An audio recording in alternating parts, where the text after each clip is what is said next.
அக்ஷய திருதியை அப்படின்னா என்னங்க? இந்த திருதியையில் மகாலட்சுமிக்கு உரிய நாள் அப்படின்னு சொல்லுவாங்க.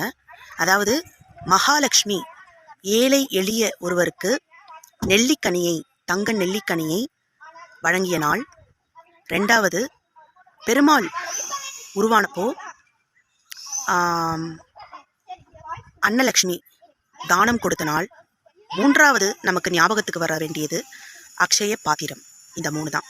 ஆனால் இந்த அக்ஷய திருதி அன்னைக்கு நம்ம வெள்ளி வாங்கணுமா, தங்கம் வாங்கணுமா அப்படின்றது நினைக்காம நம்ம சிறந்த ஒரு விஷயமா என்ன பண்ணலாம் அப்படின்னா தானம் கொடுக்கணும். சரிங்களா?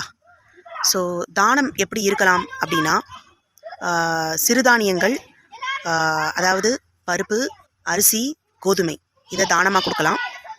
அடுத்தது 2 உயிரினங்களுக்கு நீங்கள் தானம் பண்ணலாம். அதாவது பசுவாக இருக்கலாம், மிருகமாக இருக்கலாம், மனிதர்களாக இருக்கலாம். எந்த ஒரு 2 உயிரினங்களுக்கு நீங்கள் இந்த திருதியை அன்னைக்கு தானம் செய்யலாம்.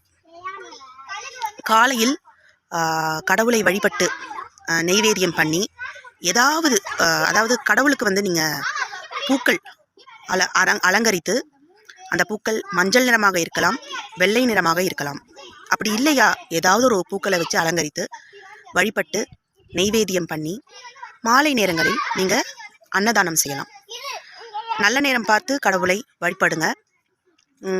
பிரசாதம் வச்சு வழிபடுங்க. கல்கண்டாக இருக்கலாம், கல்கண்டு சாதமாக இருக்கலாம், பால் வச்சு வழிபடலாம். இந்த மாதிரி ஏதாவது ஒரு நெய்வேத்தியம் வச்சு வழிபடுங்க. நல்ல விஷயங்களை நினைங்க, நல்ல விஷயங்களை செய்யுங்க. இந்த அக்ஷய திருதி அன்னைக்கு நல்லதே நடக்கும்.